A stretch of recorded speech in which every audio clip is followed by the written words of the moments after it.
All right, welcome. This is DB Talking Now, DB Talking Birds, DB Talking Philadelphia Eagles. I am in my car today, everyone, obviously, but we are going to go ahead and talk about this regardless. I want to continue to go ahead and talk about the Carson Wentz, Jalen Hurts thing. Obviously, as we know, Jalen Hurts has been named the starting quarterback for the game against the New Orleans Saints this Sunday at 2:25 Mountain Standard Time. Again, Jalen Hurts walking into the Lions' den. My theory is this was not Doug's decision because no head coach in their right mind would throw a rookie quarterback into the Lions' den, which is the number one ranked defense in the NFL in the New Orleans Saints.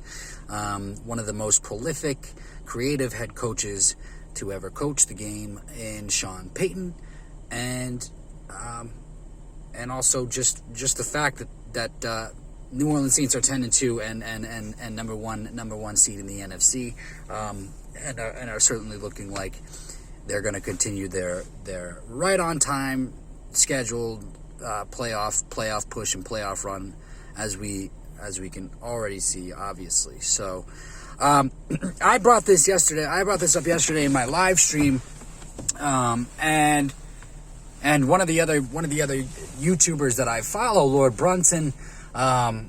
I'm glad that he brought it up. I'm glad that he brought it up too, and he brought it up in the same way that I kind of brought it up, because I thought it was a hot take. I thought it was a hot take when I talked about it, and for him to kind of come up with it on his own as well. I think it's extraordinarily important that we talk about this. The Eagles are about to ruin two quarterbacks in one season. They are about to ruin two quarterbacks in one season. They did nothing to help Carson Wentz. Yeah, did we stand by and support him through two injuries? Yeah, of course. Yeah, we did that. Sure we did.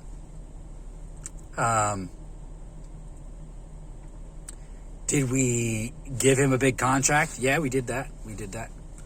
Sure we did.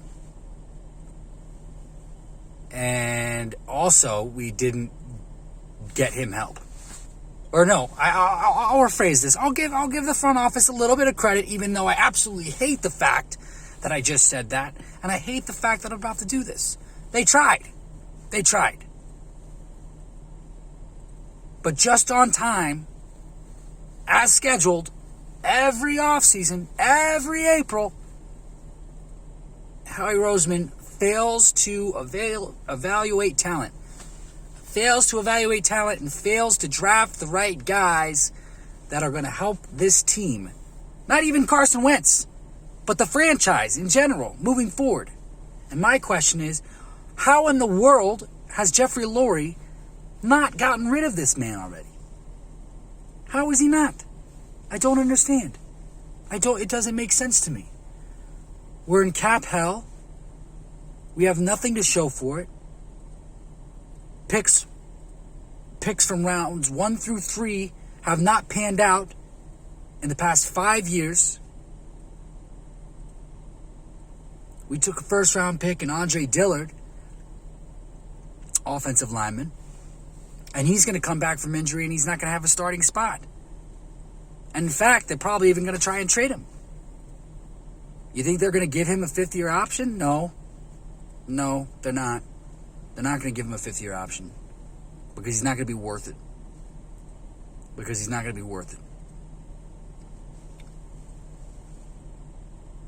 Which means he won't be worth re-signing after the end of his 4 years. It just won't happen. It just won't happen. But kudos to Jordan Mailata, former rugby player, who came into the league not knowing anything about football. In 3 or 4 years, he learned the position, learned a whole new sport, and is playing really, really well. It says a lot about Andre Dillard, and it says a lot about Jordan Mailata. And I'm happy about what it says about Jordan Mailata, but I'm unhappy about what it says about Andre Dillard. And I'm unhappy about what that says about Howie Roseman. But it's no shocker. It's no surprise. It's no surprise there. You know what I mean? Now, I'm getting tired of myself continuing to talk about how Howie Roseman continues to fail this team. I'm getting tired of hearing myself talk about that.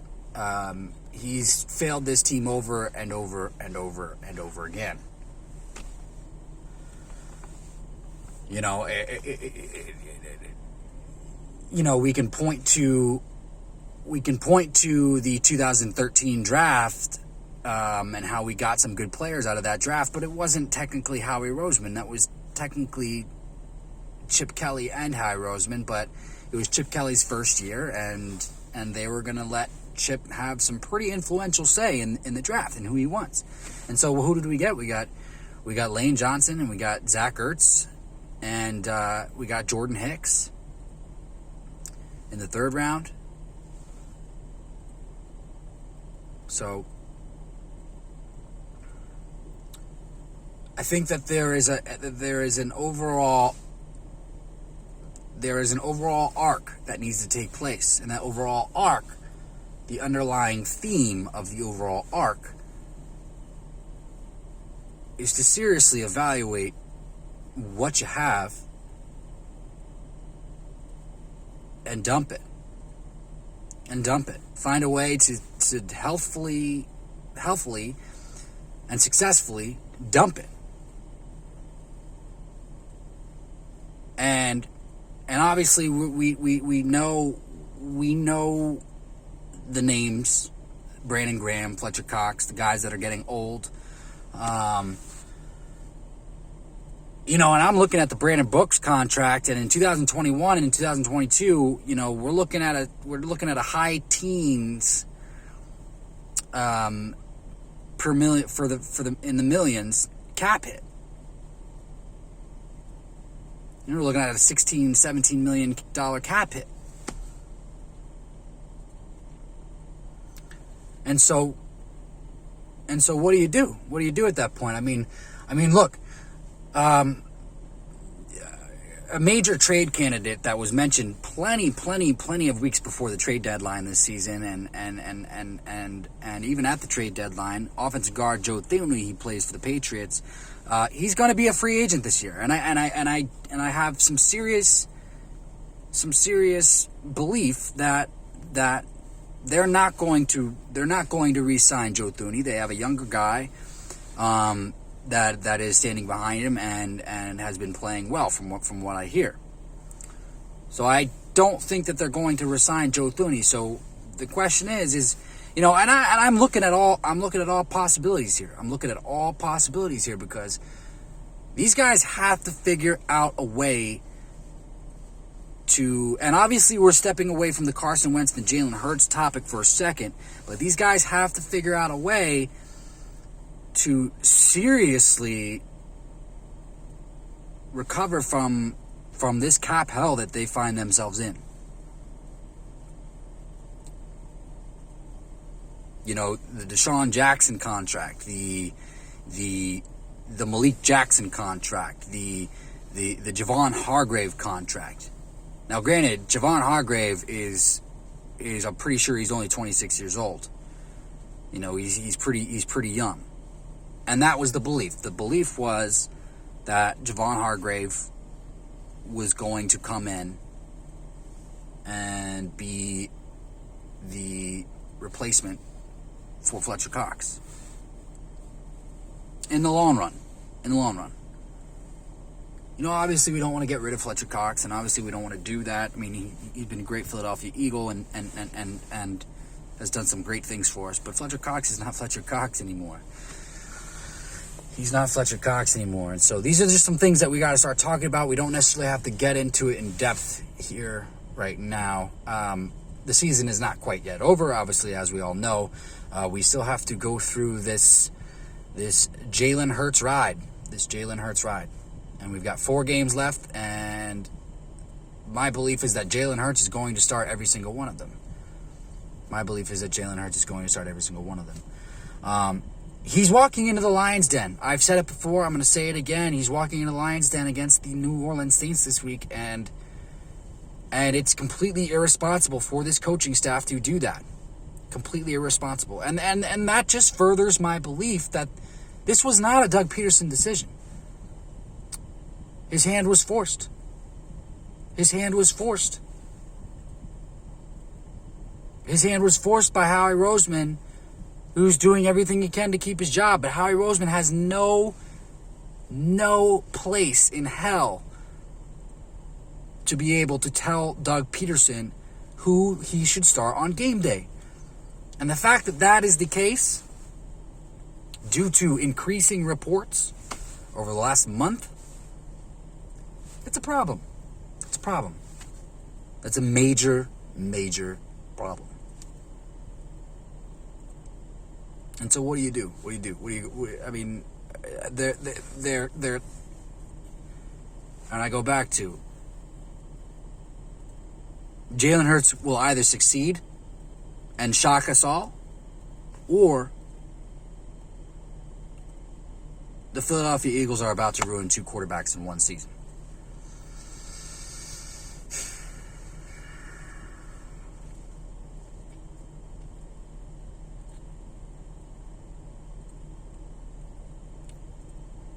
It doesn't matter who's Jason Kelce had a press conference yesterday, and it was probably the highlight of the season, because Jason Kelce was as blunt as you could possibly be.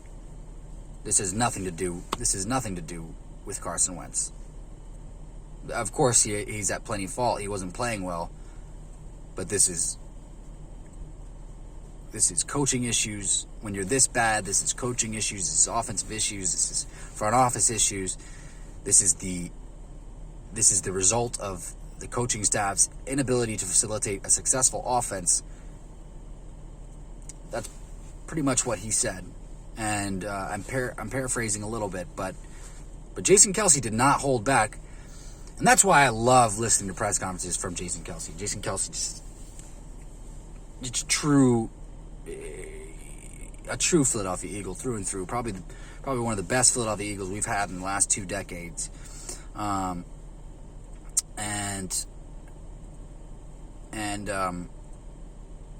I just love listening to Jason Kelce. Just love listening to Jason Kelce. He tells it how it is. He's smart. He's an intellectual guy, and he doesn't hold back in his press conferences because he doesn't need to. He's Jason Kelce. He doesn't need to.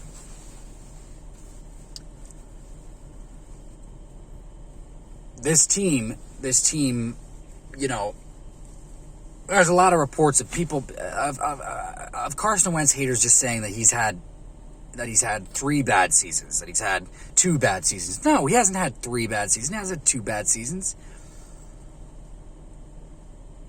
This is his only season. This is his only season that's been bad. And it's not all on Carson Wentz. It is not all on Carson Wentz. You heard it firsthand from the leaders of this team. In fact, Fletcher Cox didn't support the decision to move on from Carson Wentz as a starter. Carson Wentz is taking the fall for it. They had to find a scapegoat. They had to do something. But he's the one taking the hit for it all right now.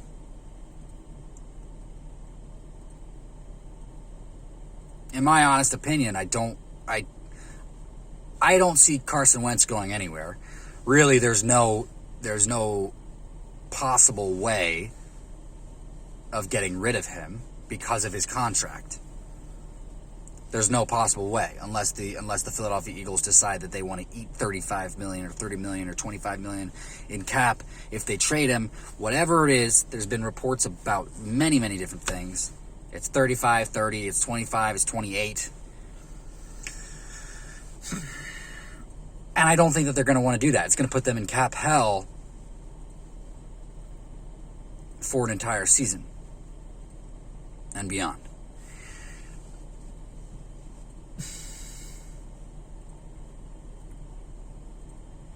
I don't see this thing playing out this way. I believe I believe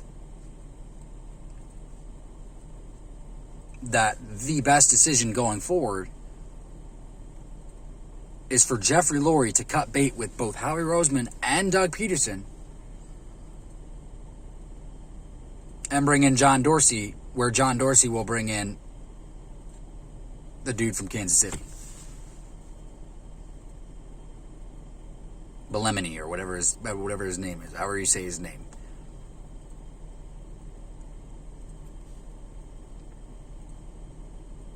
One, we can trust a guy like that because he's coming from the Andy Reid tree.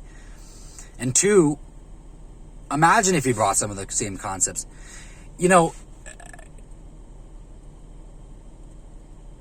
I thought about this a lot. Last night, and despite how upset we are with taking J.J. Arcega-Whiteside over DK Metcalf and all of that rigmarole,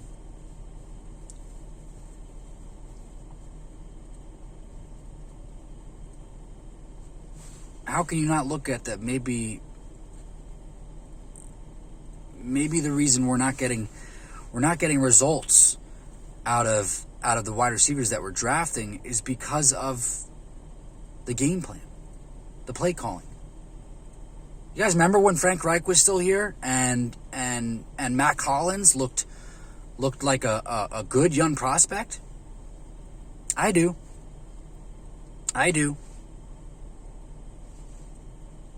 Matt Collins couldn't even get on the field the next season. And now we're seeing it with J.J. Arcega-Whiteside. And look, I'm not cutting J.J. Arcega-Whiteside any slack whatsoever, but it's something worth thinking about. Because now we have John Hightower. Now we have a Jalen Reagor. And now we have Kez Watkins. Those three guys were very, very productive in college. And those three guys all share similar traits. They're fast. Very fast. And that's something that we've needed. And we've seen bursts and sparks from John Hightower. Why not do it more? I don't understand why they don't do it more. And obviously we all get upset with the fact that they keep fucking running wide receiver screens to Greg Ward. That makes absolutely no sense. Even if you're going to use John Hightower in a limited capacity, at least use him for the wide receiver screen because he's the fastest guy that you got on the field.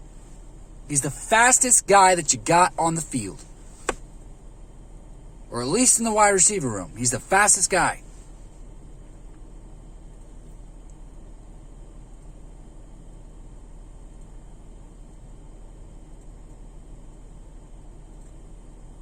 I mean, do you see how they use their guys in Kansas City?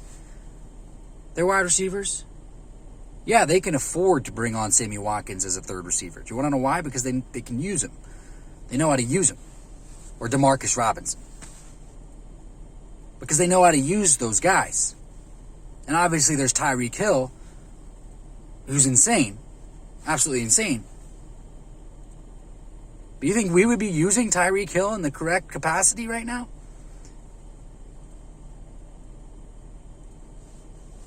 We couldn't even use Deshaun Jackson in the correct capacity. This coaching staff couldn't even use Deshaun Jackson in the correct capacity when he was healthy.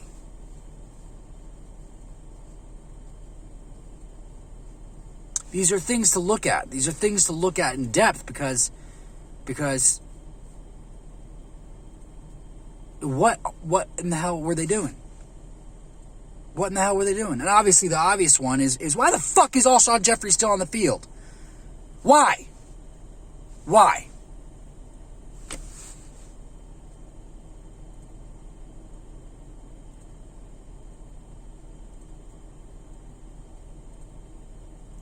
My belief is that they're going to keep both Jalen Hurts and they're going to keep Carson Wentz.